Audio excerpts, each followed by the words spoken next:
Friends, welcome to chemistry champs. तो आज का जो हमारा टॉपिक होने वाला है that is applications of equilibrium constant. So equilibrium constant होता क्या है, ये सब हम अपने पिछले लेक्चर में स्टडी कर चुके हैं। सो आज हम इसकी देखने वाले हैं एप्लीकेशंस। तो इसकी तीन एप्लीकेशन है। First is in predicting the extent of reaction on the basis of its magnitude. Like हमारे पास अगर इक्विलिब्रियम कांस्टेंट प्रेजेंट है और उसका मैग्नीट्यूड हमको पता है, सो उसकी हेल्प से हम ये बता सकते हैं ये जो रिएक्शन है फॉरवर्ड की तरफ मूव कर रही है या बैकवर्ड की तरफ मूव कर रही है या फिर इक्विलिब्रियम के अंदर एग्जिस्ट कर रही है। सेकंड इज ये हमको डायरेक्शन के बारे में बताता है। थर्ड एप्लीकेशन इज दैट ये हमको केमिकल इक्विलिब्रियम की जो कंसंट्रेशन है उसको कैलकुलेट करने में भी हेल्प करती है। सो हम स्टार्ट करते हैं with first application in predicting the extent of reaction on the basis of its magnitude.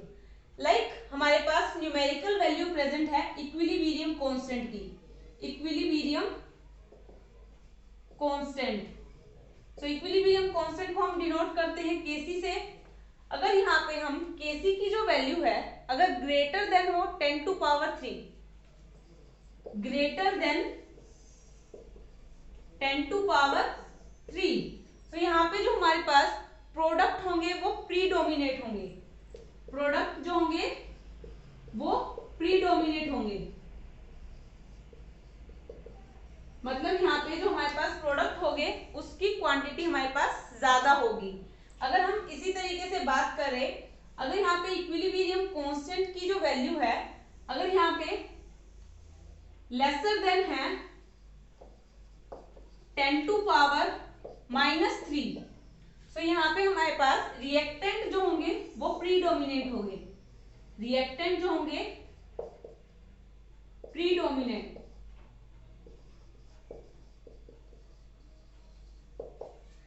और अगर हम बात करें ये जो Kc की वैल्यू है अगर लाई करे lies between 10 to power -3 to 10 to power 3, so इसके बीच में हमारे पास इक्विलिब्रियम जो है एग्जिस्ट होगा, इक्विलिब्रियम एग्जिस्ट। सो इसको हम एक शो कर सकते हैं एक एरो की हेल्प से। लाइक ये हमारे पास एक एरो प्रेजेंट है एंड यहाँ पे हमारे पास जो रेट है that is 10 to power -3 and यहाँ पे जो हमारे पास इक्विलिब्रियम कांस्टेंट है that is 10 to power 3। So 10 to power 3 इससे जो लेसर होंगे यहाँ पे हमारे पास क्या प्रेजेंट होगा, रिएक्टेंट, रिएक्टेंट। सो यहाँ पे जो ये रिएक्टेंट है इसका इक्विलिब्रियम कांस्टेंट जो है बहुत ही कम है। सो ये जो रिएक्शन होगी वो रेयरली प्रोसीड करेगी, सो ये जो रिएक्शन होगी वो रेयरली प्रोसीड। ऑलराइट, एंड अगर हम यहाँ पे बात करें अगर यहाँ पे Kc की जो वैल्यू है ग्रेटर देन है 10 टू पावर 3, सो मतलब यहाँ पे प्रोडक्ट क्या होंगे हमारे पास बहुत ज्यादा प्रेजेंट होंगे, मतलब ये यहाँ पे जो हमको रिएक्शन मिलेगी वो ऑलमोस्ट कंप्लीशन की तरफ मिलेगी। सो यहाँ पे reaction is almost in completion. और अगर हम बात करते हैं Kc की value in between 10 to power -3 to 10 to power 3, तो यहाँ पे हमारे पास रिएक्टेंट भी प्रेजेंट होंगे एंड प्रोडक्ट भी प्रेजेंट होंगे। सो यहाँ पे हमारे पास क्या लाई करेगा, इक्विलिब्रियम, इक्विलिब्रियम। ऑलराइट, सो यही थी हमारी फर्स्ट एप्लीकेशन। ये हमको डायरेक्शन के बारे में बताता है अगर हमको यहाँ पे इक्विलिब्रियम कांस्टेंट का मैग्नीट्यूड पता हो। अगर यहाँ पे मैग्नीट्यूड जो है 10 टू पावर -3 से लेसर है तो यहाँ पे हमारे पास रिएक्टेंट प्रीडोमिनेट होंगे। अगर यहाँ पे हमारे पास 10 टू पावर 3 है इससे ग्रेटर देन Kc की वैल्यू है तो यहाँ पे प्रोडक्ट प्रीडोमिनेट होंगे। अगर हम यहाँ पे एक स्पेशल नोट की बात करते हैं, अगर यहाँ पे हमारे पास Kc की जो वैल्यू है वो अगर इंक्रीज होती जाएगी तो उतने ही ज्यादा हमारे पास यहाँ पे प्रोडक्ट बनते जाएंगे और मोस्ट स्टेबल स्टेट जो होगी हमारे पास वो प्रोडक्ट वाली होगी। ऑलराइट, अब हम मूव करते हैं सेकंड एप्लीकेशन की तरफ।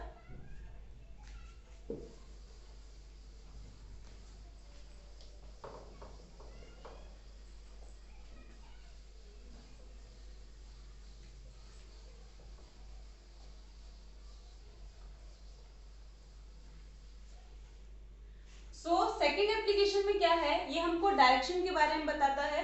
लाइक फर्स्ट में तो हमको मैग्नीट्यूड पता था, उसकी हेल्प से हमने डायरेक्शन को पता कर लिया। देन सेकंड में हम क्या करेंगे, लाइक इक्विलिब्रियम कांस्टेंट जो है, इक्विलिब्रियम कांस्टेंट जो है वो ऑल्सो हेल्प करता है to predict direction.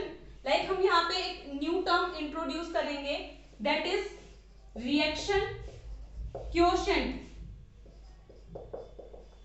Reaction quotient, और उसको हम डिनोट करेंगे Q से। और दिस इज लाइक हमारे पास एक रिएक्शन प्रेजेंट है AA प्लस BB, दे गिव्स CC प्लस DD। सो ये जो रिएक्शन क्वोशेंट होगा that is denoted by Q, and this is the ratio of the molar concentration of product। like molar concentration हमारे पास क्या present होगी यहाँ पे, C की, like C की जो molar concentration होगी इसको हम एक्टिव मासेस के अंदर लिखेंगे, and D ratio of molar concentration of product to the reactant। reactant हमारे पास A and B प्रेजेंट है, एंड यहाँ पे जो हमारे पास ये स्टोइचोमेट्रिक कोएफिशिएंट प्रेजेंट है ये पावर्स में आ जाएंगे। सो C के यहाँ पे प्रेजेंट है C, यहाँ पे D and A and B। सो ये हो जाएगा हमारे पास रिएक्शन क्वोशेंट। अब रिएक्शन क्वोशेंट जो है इसको भी हम दो तरीके से स्प्लिट कर सकते हैं, लाइक QC की फॉर्म में पढ़ सकते हैं, QC की फॉर्म में एंड QP की फॉर्म में। अगर हमारे पास जो कंसंट्रेशन की अगर फॉर्म में प्रेजेंट है, कंसंट्रेशन की फॉर्म में अगर प्रेजेंट है तो इसको हम डिनोट करेंगे QC से, और यहाँ पे मोल्स पर लीटर के अंदर ये प्रेजेंट होंगे। ऑलराइट, एंड अगर हमारे पास यहाँ पे ये जो रिएक्टेंट प्रेजेंट है अगर ये पार्शियल प्रेशर की फॉर्म में प्रेजेंट है, पार्शियल प्रेशर की फॉर्म में, सो इसको हम डिनोट करेंगे QP से। सो यहाँ पे इसके अकॉर्डिंग हमारे पास तीन केस आ जाते हैं। सो फर्स्ट केस इज, अगर यहाँ पे हमारे पास QC is equals to KC हो, जो हमारे पास रिएक्शन क्वोशेंट है उसकी वैल्यू हमारे पास किसके इक्वल हो जाए, इक्विलिब्रियम कांस्टेंट के, या फिर हम ये भी बोल सकते हैं यहाँ पे जो QP है उसकी वैल्यू हमारे पास इक्वल हो जाए KP के। ऑलराइट, सो यहाँ पे हमारे पास कोई भी नेट फोर्स नहीं होगा और ये जो स्टेट होगी वो हमारे पास होगी इक्विलिब्रियम की, equilibrium. Alright, second case is like हमारे पास QC की जो वैल्यू है वो ग्रेटर हो जाए KC से, या फिर हम ये बोले QP की जो वैल्यू है ग्रेटर हो जाए KP से। तो यहाँ पे जो हमारे पास रिएक्शन प्रोसीड होगी that is in backward direction, जो कि हमारे पास मूव करेगी right to left, right to left, that is in backward direction. Alright, and third case is, अगर यहाँ पे हमारे पास QC की जो वैल्यू है that is less then KC, या फिर हमारे पास QP की जो वैल्यू है that is less than KP, तो यहाँ पे जो हमारे पास रिएक्शन मूव करेगी that is in left to right, मतलब यहाँ पे हमारे पास फॉरवर्ड रिएक्शन होगी, फॉरवर्ड रिएक्शन। अब यहाँ पे हम एक एग्जांपल कंसीडर करते हैं। लाइक एग्जांपल हमारे पास ये है कि हमारे पास एक रिएक्शन हो रही है, लाइक हमारे पास रिएक्शन हो रही है that is 2A gives C plus D। Alright, and हमारे पास यहाँ पे जो KC की वैल्यू है इसके लिए that is 2 into 10 to power -3। Alright, and एक टाइम के ऊपर हमारे पास क्या है, ये जो A है that is equals to B and that is equals to C, and यहाँ पे इनकी जो वैल्यू है that is 3 into 10 to power -4। Alright, so ये हमारे पास एग्जांपल है, इसकी हेल्प से हम क्या निकाल सकते हैं, रिएक्शन क्वोशेंट निकाल सकते हैं दैट इज QC। सो हमारे पास यहाँ पे क्या आता है, ऊपर आता है हमारे पास प्रोडक्ट, सो C आ जाएगा एंड इनटू में D and divided bye A that is reactant, and यहाँ पे स्टोइचोमेट्रिक कोएफिशिएंट हमारे पास 2 प्रेजेंट है, सो यहाँ पे स्क्वायर आ जाएगा। अब हमारे पास एक टाइम के ऊपर जहाँ पे ये तीनों चीजें प्रेजेंट है, यहाँ पे इसकी वैल्यू दी गई है, सो ये हम पुट कर देंगे। तो यहाँ पे आ जाएगा 3 × 10⁻⁻4 एंड यहाँ पे भी हमारे पास आ जाएगा 3 × 10⁻⁻4 एंड नीचे भी हमारे पास एक ही वैल्यू यही है, सो 3 × 10⁻⁻4 एंड यहाँ पे हमारे पास आ जाएगा स्क्वायर। ऑलराइट, सो ये यहाँ पे स्क्वायर है, सो एक ये कट जाएगा, ये कट जाएगा, सो यहाँ से हमारे पास वैल्यू क्या आ गई 1। सो यहाँ से हमारे पास QC की वैल्यू क्या आई 1 और यहाँ पे हमको पता है KC की वैल्यू इन्होंने हमको दी हुई है, that is KC is equal to 2 × 10⁻⁻3। So ये हमारे पास 0.0002 ये वैल्यू हमारे पास ये है KC की एंड QC की वैल्यू ये है। सो KC की वैल्यू हमारे पास क्या है, कम है as compare to QC। Alright, so QC is greater than KC। So हम कौन सा केस लगाएंगे, that is QC is greater than KC। So ये जो रिएक्शन होगी वो बैकवर्ड की तरफ मूव करेगी। ऑलराइट, अब हम थर्ड एप्लीकेशन की तरफ मूव करते हैं।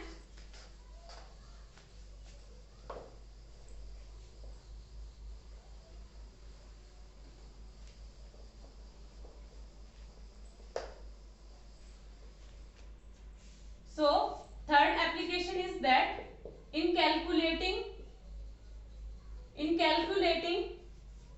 equilibrium concentration.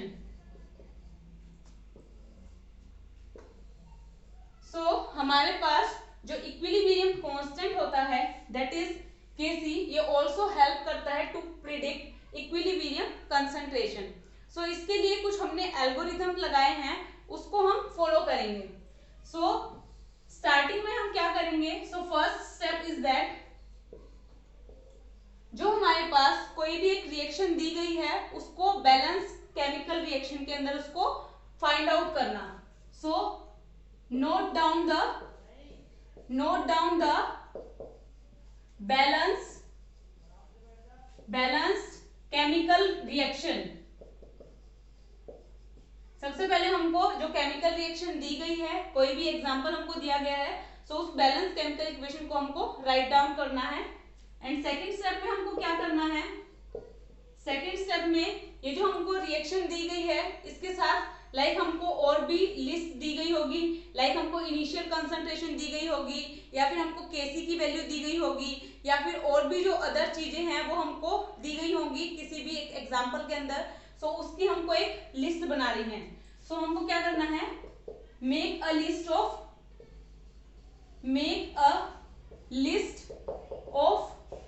Given values.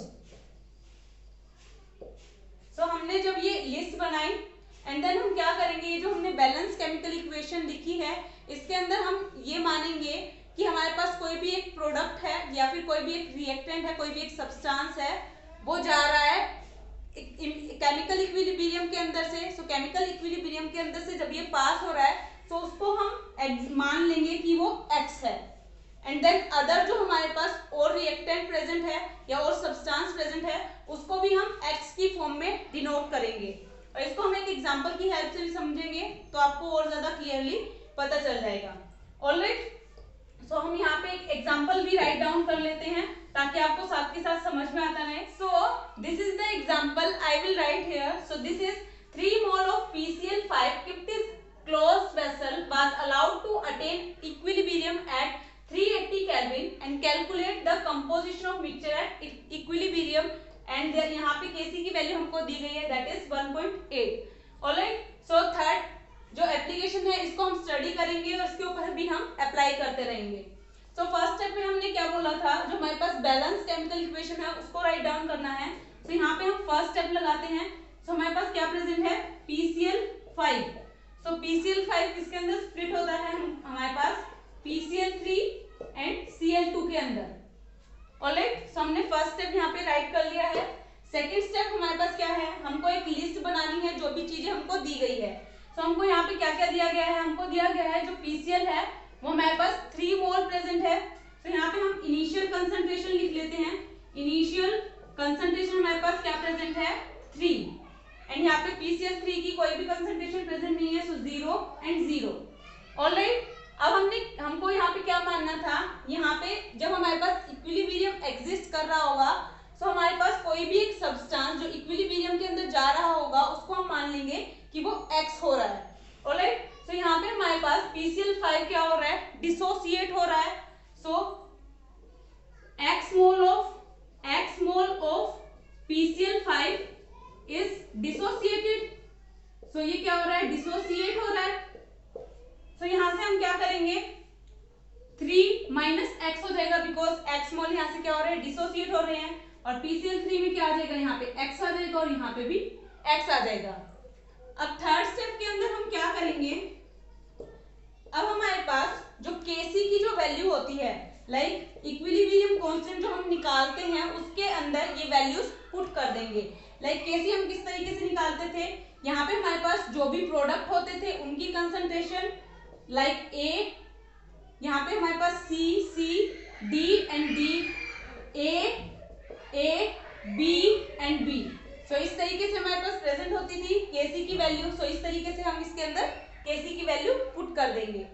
सो इस एग्जांपल के अंदर हमारे पास क्या प्रेजेंट है, यहाँ पे हमारे पास प्रेजेंट है Kc की वैल्यू 1.8 दी गई है हमको यहाँ पे। ऑलराइट, एंड यहाँ पे हमारे पास क्या प्रेजेंट है, C एंड D, मतलब यहाँ पे प्रोडक्ट प्रेजेंट है। तो प्रोडक्ट हमारे पास क्या प्रेजेंट है, PCl3 एंड Cl2। तो यहाँ पे हमारे पास क्या आ जाएगा, PCl3 and Cl2। Alright, and नीचे हमारे पास क्या आएगा, रिएक्टेंट, दैट इज PCl5।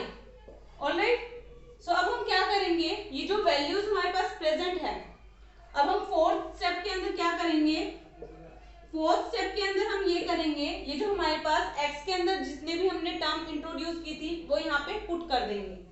अब हम यहाँ पे पुट कैसे करेंगे, 1.8 है, PCl3 की वैल्यू हमारे पास क्या है, अगर हम यहाँ से देखें तो 3 माइनस एक्स, सॉरी यहाँ पे हमारे पास x प्रेजेंट है PCl3, तो यहाँ पे x आ जाएगा। एंड यहाँ पे भी हमारे पास Cl2 क्या प्रेजेंट है, x, तो यहाँ से भी x आ जाएगा। एंड PCl5 हमारे पास 3 माइनस एक्स, तो यहाँ से आ जाएगा 3 माइनस एक्स। अब ये जो इक्वेशन है इसको हम सॉल्व कर लेंगे। सो इस इक्वेशन को सॉल्व करने के बाद हमारे पास क्या आएगा, 1.8 इज इक्वल्स टू यहाँ पे x square divided by 3 minus x, and इसको हम इधर ले जाएंगे, मल्टीप्लाई कर लेंगे। सो 3 इंटू दिस 5.4 हो जाएगा माइनस 1.8 एक्स। ऑलराइट, और यहाँ पे आ जाएगा हमारे पास एक्स स्क्वायर। अब हम क्या करेंगे, इस इक्वेशन को सॉल्व करेंगे, उस तरफ ले जाएंगे, एक्स स्क्वायर ये उधर जाएगा तो प्लस में हो जाएगा, सो 1.8 एक्स, एंड ये उधर जाएगा तो माइनस में हो जाएगा, so minus 5.4 is equals to 0। अब यहाँ पे हमने फोर्थ स्टेप तक यहाँ पे लिख लिया था, क्या होगा, अब हम फिफ्थ स्टेप बता रहे हैं। सो फिफ्थ स्टेप के अंदर क्या होगा, लाइक हमारे पास कोई भी क्वाड्रेटिक इक्वेशन अगर प्रेजेंट है, like ax square plus bx plus c, और यहाँ पे a की जो वैल्यू है that is not equal to 0, तो इसको हम डायरेक्ट सोल्व कर सकते हैं। लाइक x की वैल्यू यहाँ पे होगी minus b plus minus under root b square minus 4ac divided by 2।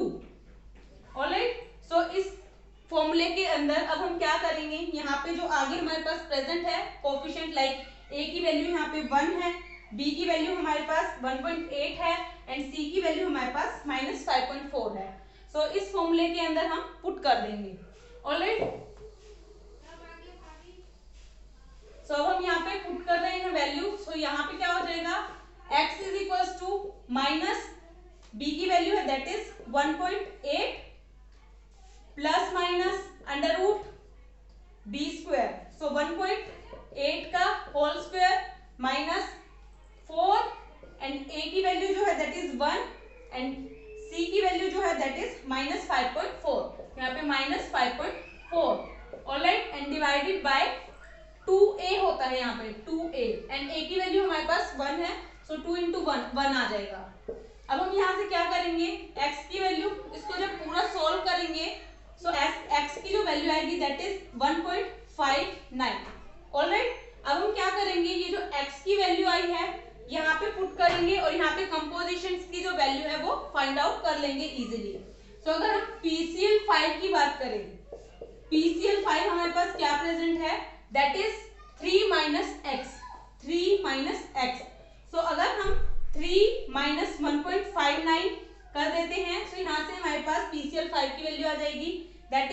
1.41 alright. और इसी तरीके से हमारे पास PCl3, सो PCl3 किसके इक्वल है, x के इक्वल है। एंड हमारे पास जो Cl2 है that is also equal to x। तो यहाँ से इसकी वैल्यू क्या हो जाएगी, x हमारे पास क्या था 1.59। सो इस तरीके से हम यहाँ से x की वैल्यू निकाल लेंगे और PCl3 की और Cl2 की वैल्यू हमको पता चल जाएगी। सो इस तरीके से हम जो है इक्विलिब्रियम कंसंट्रेशन को इजीली फाइंड आउट कर सकते हैं। ऑलराइट, होप ये आज का जो टॉपिक था आपको समझ आया होगा। Hit the like button, share with your friends and subscribe to my channel. Thank you so much.